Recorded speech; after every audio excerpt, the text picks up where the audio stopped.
बहुत स्वागत है जी सारिਆਂ ਦਾ। मैं हाँ सुरिंदर ढिल्लों। लगातार कनेडा ਨੂੰ ਲੈ ਕੇ इंपॉर्टेंट शोज़ की सीरीज़ साड़ी चल रही है। एक बार फिर साडे नाल लैंडमार्क इमीग्रेशन के चीफ जसमीत सिंह भाटिया जी मौजूद ने। भाटिया जी बहुत बहुत स्वागत। सत श्री अकाल। हुण सवाल भाटिया जी वड्डा ये है कि बायोमैट्रिक्स होने शुरू हो गए, कनेडा मुड़ तो खुल गया, VFS सेंटर खुल गए वड्डी गिणती दे विच, और साडे स्टूडेंट्स नूं AIP आए, उस तो बाद हुण बायोमैट्रिक्स हो रहे हैं, स्टूडेंट्स के पासपोर्ट भी स्टैंप होने लग गए, माहौल कनेडा के लिए पूरी तरह ना खुल गया। हुण एक सवाल वड्डा ये खड़ा होंदा है, बहुत सारे स्टूडेंट ने जिन्हें जिहड़े पिछले मार्च तो जदों दा लॉकडाउन लग्या कन्फ्यूजन च सी कि असी अपलाई करिए या ना करिए। कई स्टूडेंट्स के गैप भी बन रहे हैं। एक तो मैं ये जानना चाहूँगा कनेडा च जे हुण किसी ने अपलाई करना है, जनवरी ਲਈ चाहे करना है, चाहे मार्च ਲਈ करना है, मई ਲਈ करना है, सैप्टेंबर इनटेक ਲਈ करना है, चाहे स्पाउस केस करना है, डिपेंडेंट करना है, किन्ने गैप नाल हुण स्टूडेंट कनेडा च अपलाई कर सकते हैं और किहड़ा पैरामीटर हुंदा है जिसनूं असीं कहने आ कि इस व्यक्ति का गैप बन गया।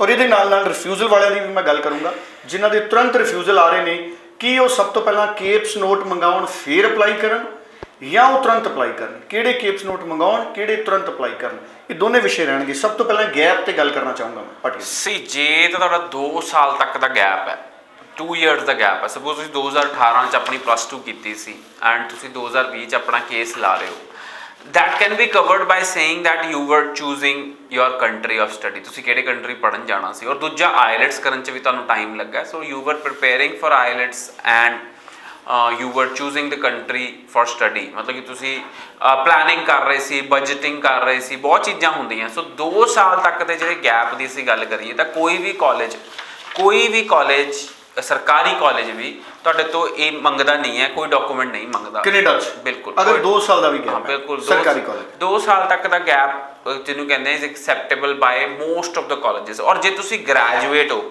और 5 साल तक का तुहानूं एक्सपीरियंस है या 5 साल तक का जस्टिफाइड गैप है, सपोज तुसी अपने पेरेंट्स नाल काम करते रहे ग्रैजुएशन तो बाद, या फिर तुसी कोई होर सपोर्टिंग रोल च कुछ करते रहे, सो सपोज कोई तुसी एंट्रेंस एग्जाम्स दिते, that can also be covered as justifying your gap document. So students दे 5 साल तक का गैप आफ्टर ग्रैजुएशन एंड जे तुहाडे कोल ग्रैजुएशन या +2 it has to be justified admission लैन लई।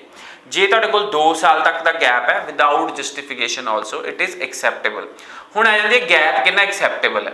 गैप तुसीं कह दो कि साडे कोल एक स्टूडेंट दी साडे किसी कॉलेज ने शेयर किया कि उन्हां कोल एडमिंटन विच 52 साल तो 52 साल की लेडी पढ़न आई है, 52 ईयर्स की लेडी पढ़न आई है on a student visa to Canada. So student gap जे पढ़ाई की कोई उम्र नहीं होंगी, सो तुसी कभी भी तुसी पढ़न जा सकते हो। एंड साडे कोल भी जे असीं गल करिए तो 37 साल 38 साल 40 साल ते वीज़ा हैगे है। सो एक ग्रैजुएट सी BCom दे he had an experience of 17 years in ICICI bank, और 17 साल तो बाद उन्होंने अपना स्टूडेंट वीज़ा अपलाई किया फॉर एन MBA, तो उन्होंने की कहते हैं वीज़ा मिले and he studying his MBA in Canada. हुण दूजे पासे लै लैंदे कि यूनीवर्सिटीज़ गैप जिन्ना मर्जी होए एक्सैप्ट कर लैंदियां। कुछ कॉलेजेस भी इदां दे हैगे साडे कोल कहंदे 10 साल का गैप है, no problem, you don't have to justify us but you have to justify the visa officer. So तुहानूं जिहड़ा जस्टिफिकेशन है गैप की कॉलेज नूं नहीं देनी पैंदी। बहुत सारे कॉलेज है, नॉर्थवेस्ट कॉलेज कहता गैप का कोई इशू नहीं हैगा, नो प्रॉब्लम। साडे कोल बहुत सारे इदां दे कॉलेज हैगे जिहड़े कहंदे गैप का कोई इशू नहीं, तुसीं साडे कोल अपलाई करो। एंड सरकारी college justice institute of British Columbia भी यही कहता कि नो प्रॉब्लम, तुसी गैप हैगा तुसी साडे कोल अपलाई करो but you have to justify your gap to the visa officer. So इदा ही बहुत सारे कॉलेजेस ये भी कहते हैं कि तुहाडे कोल IELTS जे नहीं हैगी और CBSE च तुहाडे कोल 65% 70% तो उत्ते है, कैनेडा विच भी we don't need any IELTS result but you need to prove your IELTS result to the high commission. So इदा ही गैप नूं लैके जिहड़ी एक मार्केट च कैनेडा च संभावना जी बनी हुई है कि गैप वाले स्टूडेंट नूं वीज़ा नहीं मिलता। सो इदा की कोई भी तुसी अपने दिमाग चो डाउट कर दो but gap has to be justified कि तुसी की करदे सी। बट ਇਹਦਾ मतलब मैं ये नहीं कह रहा कि तुसी अपने कोई फेक डॉकूमेंट्स बनाओ। ਇਹਦੇ ਨਾਲ स्टूडेंट्स ਨੂੰ मैं सारे स्टूडेंट्स ਨੂੰ कहना चाहांगा कि कोई फेक डॉकूमेंट्स ना बनाओ, जैनुअन चीज़ां दसो। जे तुसी 3 साल अपने पेरेंट्स नाल खेती की है वो दसो, तुसी 3 साल अपन डिसाइड करते लग गया तुहानूं 3 साल कि मैं किन्ने पैसे खर्चने हैं, किद्दां कैनेडा जाना है वो दसो। सो जो भी जस्टिफिकेशन हैगी है that has to be truth, नहीं तो तुहानूं कैनेडा पहुँच के भी दिक्कतों का सामना करना पै सकदा। ਬਹੁਤ ਇੰਪੋਰਟੈਂਟ ਗੱਲ ਹੈ ਜਿਹੜੀ ਜਸਮੀਤ ਭਾਟੀਆ ਜੀ ਨੇ ਸਾਡੇ ਨਾਲ ਸ਼ੇਅਰ ਕੀਤੀ ਹੈ। ਹੁਣ ਮੈਂ ਗੱਲ ਰਿਫਿਊਜ਼ਡ ਕੇਸਾਂ ਦੀ ਕਰੂੰਗਾ। ਭਾਟੀਆ ਜੀ, ਇਸ ਵਾਰ ਵੀ ਰਿਫਿਊਜ਼ਲ ਬਹੁਤ ਆਏ ਨੇ, ਕਈ ਕੰਸਲਟੈਂਟਸ ਦੇ ਮੈਂ ਦੇਖਿਆ, ਓਵਰਆਲ ਰਿਫਿਊਜ਼ਲ ਕਾਫੀ ਆਏ ਨੇ। ਹੁਣ ਉਹ ਸਾਰੇ ਸਟੂਡੈਂਟ ਕੀ ਤੁਰੰਤ ਕੇਪਸ ਨੋਟ ਮੰਗਾਉਣ? ਅਗਰ ਕੇਪਸ ਨੋਟ ਨੂੰ ਮੈਨੂੰ ਪਤਾ ਲੱਗਿਆ ਕਿ ਮਹੀਨਾ, ਸਵਾ ਮਹੀਨਾ, ਡੇਢ ਮਹੀਨਾ ਵੀ ਲੱਗ ਜਾਂਦਾ ਹੈ, ਕਿੰਨੀ ਕੁ ਫੀਸ ਹੁੰਦੀ ਹੈ, ਕੀ ਵੇਰੀ ਕਰਦੀ ਹੈ, ਕਿ ਕੇਪਸ ਨੋਟ ਹੀ ਮੰਗਾਉਣੇ ਚਾਹੀਦੇ ਨੇ ਰੀਅਪਲਾਈ ਕਰਨ ਤੋਂ ਪਹਿਲਾਂ, ਜਾਂ ਜਿਹੜੇ ਰਿਫਿਊਜ਼ ਹੋਏ ਨੇ ਸੈਪਟੰਬਰ ਇਨਟੇਕ ਤੱਕ ਦੇ ਜਾਂ ਜਨਵਰੀ ਇਨਟੇਕ ਤੱਕ ਦੇ, ਕੀ ਉਹ ਸਾਰੇ ਹੁਣ ਜਨਵਰੀ ਇਨਟੇਕ 'ਚ ਅਪਲਾਈ ਕਰ ਸਕਦੇ ਨੇ ਜਾਂ ਉਹਨਾਂ ਨੂੰ ਮਾਰਚ ਜਾਂ ਮਈ ਇਨਟੇਕ 'ਚ ਅਪਲਾਈ ਕਰਨਾ ਚਾਹੀਦਾ? ਕਿਵੇਂ ਅਪਲਾਈ ਕਰਨਾ ਸਰ? ਸੋ ਦੇਖੋ, ਕੇਪਸ ਨੋਟ 'ਚ ਇੱਦਾਂ ਹੁੰਦਾ ਕਿ ਸਾਨੂੰ ਰੀਜ਼ਨ ਪਤਾ ਲੱਗ ਜਾਂਦਾ ਕਿ ਕੀ ਤੁਹਾਡੇ reason C refusal the. But ਕਈ ਵਾਰੀ ਬਹੁਤ ਜੈਨਰਿਕ ਰੀਜ਼ਨਸ ਵੀ ਲਿਖੇ ਆਉਂਦੇ ਆ ਕੇਪਸ ਨੋਟ 'ਚ, ਜਿੱਥੋਂ ਇੰਨੀ ਕਲੈਰਿਟੀ ਨਹੀਂ ਮਿਲ ਪਾਉਂਦੀ। ਸੋ ਬਿਕੋਜ਼ ਆਈ ਟੈਲ ਯੂ ਕਿ ਜਿਹੜੇ ਵੀਜ਼ਾ ਆਫਿਸਰ ਨੇ ਰਿਫਿਊਜ਼ ਕੀਤਾ ਤੁਹਾਡਾ ਕੇਸ, ਉਹਨੂੰ ਮੈਨੂੰ ਲੱਗਦਾ ਨਹੀਂ ਹੈ ਕਿ ਕੋਈ ਵੀ ਕਹੇਗਾ ਕੇਪਸ ਨੋਟ ਦੇ ਵਿੱਚ ਕਿ ਉਹਨੇ ਗਲਤ ਡਿਸੀਜਨ ਲਿਆ। ਐਂਡ ਮੈਂ ਓਵਰਟਰਨ ਹੁੰਦਾ ਤਾਂ ਦੇਖਿਆ ਨਹੀਂ ਕੋਈ ਵੀ ਡਿਸੀਜਨ ਕਿ ਕੇਪਸ ਨੋਟਸ ਕਰਕੇ ਕੋਈ ਓਵਰਟਰਨ ਹੋ ਗਿਆ ਹੋਇਆ decision. So students, ਕੇਪਸ notes apply ਤਾਂ ਕਰੋ ਜੇ ਤੁਹਾਡੇ ਦਿਮਾਗ 'ਚ ਕੋਈ ਡਾਊਟ ਹੈ ਕਿ ਤੁਹਾਡੇ ਏਜੰਟ ਨੇ ਕੋਈ ਫੇਕ ਡਾਕੂਮੈਂਟ ਲਾਤਾ ਸੀ, ਜਾਂ ਤੁਹਾਡੀ ਫਾਈਲ ਵਿੱਚ ਕੋਈ ਫੇਕ ਡਾਕੂਮੈਂਟ ਲੱਗਾ ਸੀ, ਜਾਂ ਫਿਰ ਤੁਹਾਨੂੰ ਲੱਗਦਾ ਹੈ ਕਿ ਤੁਹਾਡੀ ਫਾਈਲ ਸਹੀ ਤਰੀਕੇ ਪ੍ਰੈਜ਼ੈਂਟ ਨਹੀਂ ਹੋਈ, ਤਾਂ ਤੁਸੀਂ ਕੇਪਸ ਨੋਟ ਬੇਸ਼ੱਕ ਅਪਲਾਈ ਕਰੋ। ਔਰ ਜੇ ਤੁਹਾਡੇ ਕੋਲ ਸਮਾਂ ਹੈਗਾ 1 ਮਹੀਨੇ, ਸਵਾ ਮਹੀਨੇ ਦਾ, ਤਾਂ ਤੁਸੀਂ ਕੇਪਸ ਨੋਟ ਅਪਲਾਈ ਕਰ ਸਕਦੇ ਹੋ। ਬਟ ਜੇ ਤੁਹਾਡੀ ਰਿਫਿਊਜ਼ਲ ਬੜੀ ਜੈਨਰਿਕ ਤਰੀਕੇ ਆਈ ਹੈ, ਬਿਲਕੁਲ ਹੀ ਜੈਨਰਿਕ ਹੈ, and nothing is so complicated, ਤੁਹਾਨੂੰ ਪਤਾ ਸੀ ਤੁਹਾਡੀ ਫਾਈਲ ਵਿੱਚ ਕੀ ਲੱਗਾ ਹੈ, then you can avoid also your capes note। So depend ਕਰੇਗਾ ਕਿ ਰਿਫਿਊਜ਼ਲ ਕਿੱਦਾਂ ਦੇ ਕੈਂਡੀਡੇਟ ਦੀ ਆਈ ਹੈ, ਕਿੱਦਾਂ ਉਹਨੇ ਅਸੈਸਮੈਂਟ ਕੀਤੀ ਸੀ, ਕਿਹੜੇ ਕਾਲਜ 'ਚ ਅਪਲਾਈ ਕੀਤਾ ਸੀ, ਕਿਹੜੇ ਕੋਰਸ 'ਚ ਅਪਲਾਈ ਕੀਤਾ ਸੀ, ਤਾਂ ਮੈਂ ਸਟੂਡੈਂਟਸ ਨੂੰ ਗਾਈਡ ਕਰਾਂਗਾ ਕੇਪਸ ਨੋਟ ਕਢਾਉਣ ਲਈ।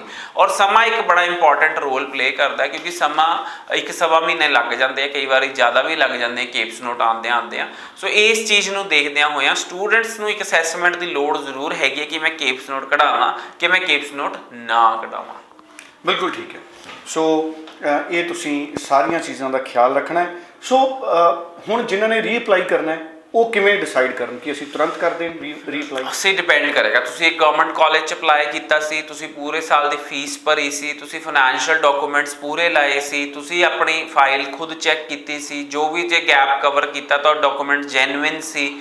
ਸੋ ਜਿਹੜੇ ਤੁਸੀਂ ਕਾਲਜ 'ਚ ਅਪਲਾਈ ਕੀਤਾ ਉਹਦਾ ਪ੍ਰੋਵਿੰਸ ਸਹੀ ਸੀ, ਜਿਹੜੇ ਪ੍ਰੋਵਿੰਸ 'ਚ ਅਪਲਾਈ ਕੀਤਾ ਉਹ ਸ਼ਹਿਰ ਸਹੀ ਹੈਗਾ ਸੀ, ਉਹ ਜਿਹੜੇ ਕੋਰਸ 'ਚ ਅਪਲਾਈ ਕੀਤਾ ਉਹ ਤੁਹਾਡੀ ਪੜ੍ਹਾਈ ਦੇ ਰਿਲੇਟਡ ਸੀ, ਜਾਂ ਤੁਸੀਂ ਉਹ ਕੋਰਸ ਜਿਹੜੇ ਲਿਆ ਉਹਦੀ ਜਸਟੀਫਿਕੇਸ਼ਨ ਆਪਣੀ ਲੈਟਰ ਆਫ ਐਕਸਪਲੇਨੇਸ਼ਨ 'ਚ ਦਿੱਤੀ ਕਿ ਨਹੀਂ ਦਿੱਤੀ, ਆਪਣੀ SOP ਆਪਣੀ ਫਾਈਲ 'ਚ ਲਾਈ ਕਿ ਨਹੀਂ ਲਾਈ। ਇਸ ਤੋਂ ਇਲਾਵਾ ਵੀ 50 ਫੈਕਟਰ ਇੱਦਾਂ ਦੇ ਹੈਗੇ ਆ ਜਿਹੜੇ ਤੁਹਾਨੂੰ ਵੀਜ਼ਾ ਲਵਾਉਣ 'ਚ ਮਦਦ ਕਰਦੇ ਆ। ਹੁੰਦਾ ਸਿਰਫ 1% ਦੀ ਗਲਤੀ ਹੈ, ਪਰ ਉਹ ਤਾਂ ਪਤਾ ਲੱਗਦੀ ਹੈ ਜਦੋਂ ਸਾਨੂੰ ਰਿਫਿਊਜ਼ਲ ਆ ਜਾਂਦੀ ਹੈ। ਸੋ 99% ਆਪਾਂ ਫਾਈਲ ਸਹੀ ਲਾ ਦਈਏ, ਬਟ ਜੇ 1% ਵੀ ਆਪਾਂ ਫਾਈਲ 'ਚ ਗਲਤੀ ਕਰਤੀ ਤਾਂ ਆਪਾਂ ਨੂੰ ਰਿਫਿਊਜ਼ਲ ਦਾ ਸਾਹਮਣਾ ਕਰਨਾ ਪੈ ਸਕਦਾ ਹੈ। ਸੋ ਅਸੈਸਮੈਂਟ ਕਰਾਉਣੀ ਬਹੁਤ ਜ਼ਿਆਦਾ ਜ਼ਰੂਰੀ ਹੈ, ਔਰ ਅਸੈਸਮੈਂਟ ਕਰਾ ਕੇ ਰੀਫਾਈਲ ਕਰੋ। ਇੱਦਾਂ ਅੱਖਾਂ ਬੰਦ ਕਰਕੇ ਆਪਣੀ ਰੀਫਾਈਲ ਬਿਲਕੁਲ ਨਾ ਕਰੋ। ਬਿਲਕੁਲ ਠੀਕ ਹੈ ਜੀ। ਸੋ ਮੈਨੂੰ ਲੱਗਦਾ ਬਹੁਤ ਬੈਨੀਫਿਟ ਸਟੂਡੈਂਟਸ ਨੂੰ ਇਸ ਖਾਸ ਸ਼ੋਅ ਦਾ ਹੋਏਗਾ। ਸੋ ਫਿਰ ਵੀ ਕੋਈ ਕਲੈਰੀਫਿਕੇਸ਼ਨ ਚਾਹੀਦੀ ਹੈ, ਕੋਈ ਕਨਫਿਊਜ਼ਨ ਹੈ, ਤੇ ਤੁਰੰਤ ਜਸਮੀਤ ਭਾਟੀਆ ਜੀ ਦੇ ਨਾਲ ਸੰਪਰਕ ਕਰੋ। ਸਕਰੀਨ ਤੇ ਨੰਬਰ ਆ ਰਿਹਾ 90413 90412, info@landmarkimmigration.com ਤੇ ਤੁਸੀਂ ਈਮੇਲ ਵੀ ਕਰ ਸਕਦੇ ਹੋ। ਭਾਟੀਆ ਜੀ ਖੁਦ ਤੁਹਾਡੇ ਜਿਹੜੇ ਕੁਐਸਚਨਸ ਨੇ ਉਹਨਾਂ ਨੂੰ ਐਡਰੈਸ ਕਰਨਗੇ। Thank you so much Bhatia. ਧੰਨਵਾਦ।